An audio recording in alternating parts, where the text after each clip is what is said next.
Voilà, je quitte le centre La Consolata. Alors j'appelle ça le centre, mais c'est pas un centre, c'est comme un petit hôtel en fait, qui fait partie du centre Antoine Lacassagne, le centre de traitement. Il y en a deux, il y en a un Nice-Est qui est le très grand centre général, on va dire. Et il y a celui qui se trouve à côté, Nice-Ouest, là où je me trouve actuellement, où il y a un traitement très spécifique qui s'appelle la protonthérapie. Voilà, et le lieu dans lequel je me suis arrêté hier, et d'où je repars ce matin, s'appelle la Consolata, et ça sert en fait à accueillir les patients et ainsi que les accompagnants. Et mince, je ne vous ai pas filmé la chambre qui ont été réhabilitées pour justement pouvoir accueillir les enfants, on va dire les enfants de bas âge avec leurs parents. Voilà. Donc voilà, je sors de ce lieu d'accueil et aujourd'hui donc je vais me diriger vers l'arrivée finale. Je vais pas y arriver, bonjour. Je vais pas y aller dès aujourd'hui, mais je vais m'y approcher pour arriver à une heure descente demain en fait. Voilà, donc je vais m'arrêter dans un village un petit peu avant, ce qui me permettra demain d'être pas trop loin et d'arriver, comme je vous dis, à une heure raisonnable. Voilà tout. Donc toujours très chaud. Départ de Nice sur les hauteurs de Nice, colline. Et voilà. Donc là tout est familier. Je connais bien sûr tout le chemin, le circuit, les villages dans lesquels je vais traverser. Bon là c'est pas super intéressant parce que je suis uniquement en zone résidentielle et il faut que j'arrive dans un village qui s'appelle Colomar, voilà, où je vais rejoindre donc le chemin, la Via Aurelia, puisque pour venir ici j'ai fait un détour qui fait une douzaine de kilomètres à partir du chemin, mais ça, le nombre de kilomètres c'est pas grave. Et là, d'ici une douzaine de kilomètres, je vais rattraper la Via Aurelia, donc direction au niveau de Colomar. Et ensuite, je vais traverser le Var, tout ça.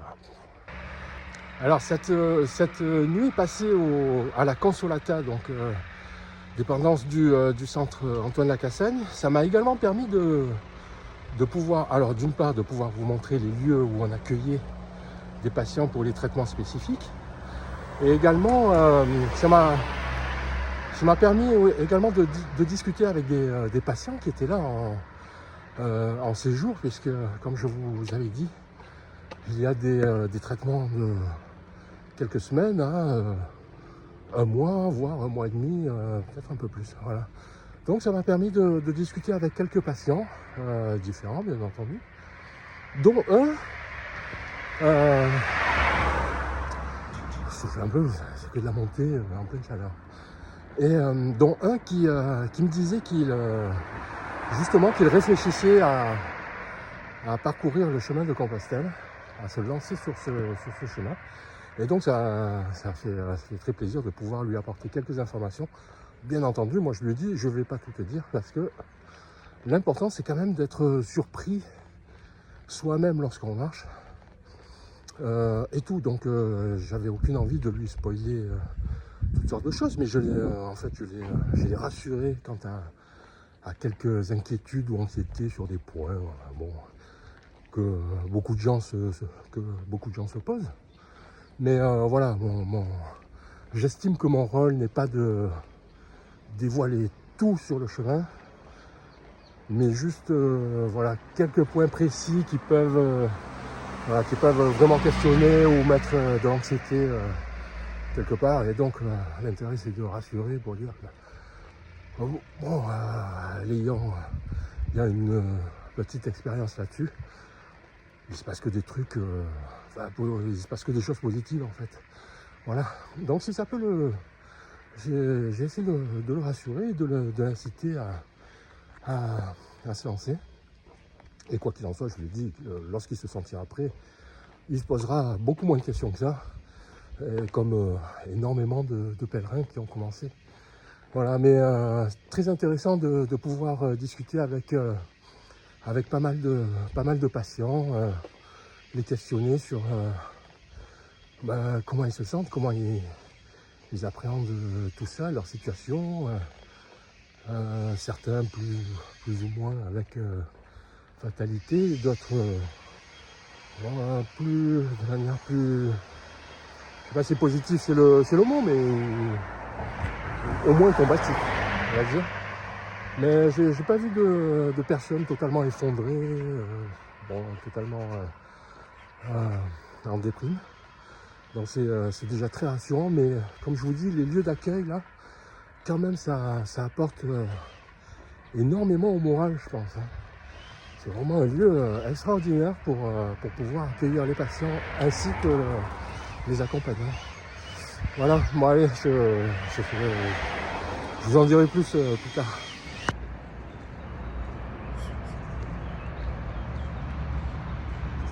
Il est arrivé à l'église de Saint-Romain-de-Belley. Ouais, je vais vous toucher 2 mots sur Saint-Romain-de-Belley, mais là je vais mettre à l'emballage un peu plus.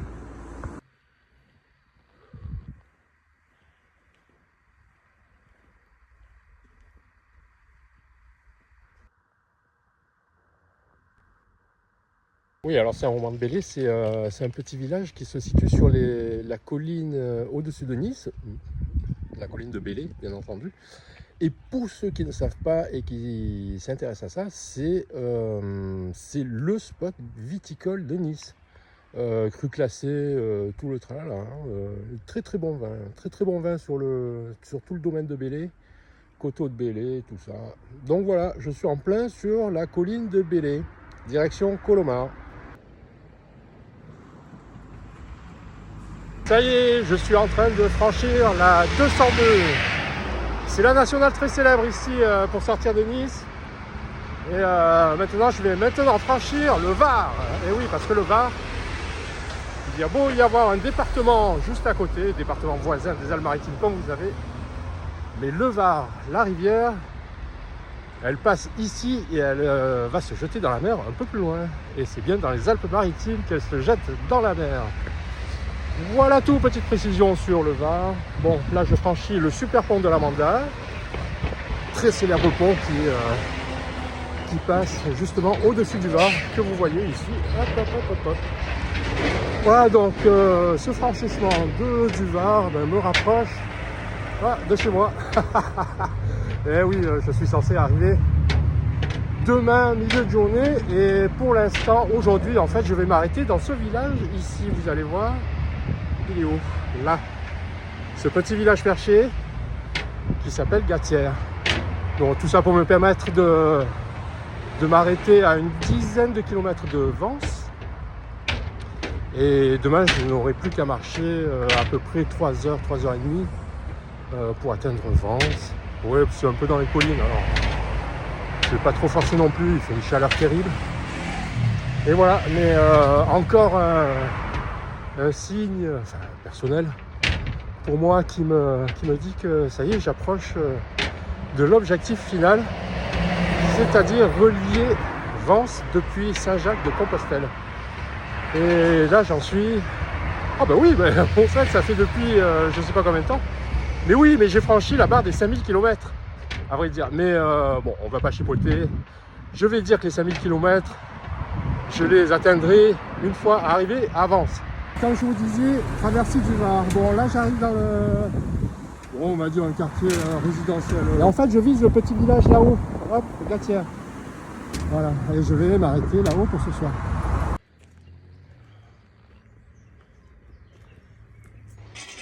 Ça y est, arrivé à Gatière, lieu où je vais passer la nuit. Et je dois juste faire le tour du village. Et je vais vous faire une petite vue de là où j'ai atterri. Putain, quelle chaleur là! Attendez, je vous montre un peu la vue qu'on a d'ici. Voilà, je vous avais montré le village de Carros, oui, Carros village.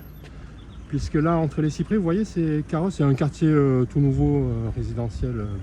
Voilà, et ici, vous voyez, c'est le pont par lequel j'ai traversé, je suis passé par-dessus le Var. Et en fait, j'étais sur la colline en face, là-bas, là où se trouve Colomar, Aspremont. Et j'arrive de Nice, Boulanger-la-Crête au-dessus, et j'arrive de Nice qui se trouve encore à droite. tout ça. Voilà, et ici donc je me trouve actuellement à Gatière. Voilà, petit village perché sur un promontoire. Ouais, il est très mignon ce village.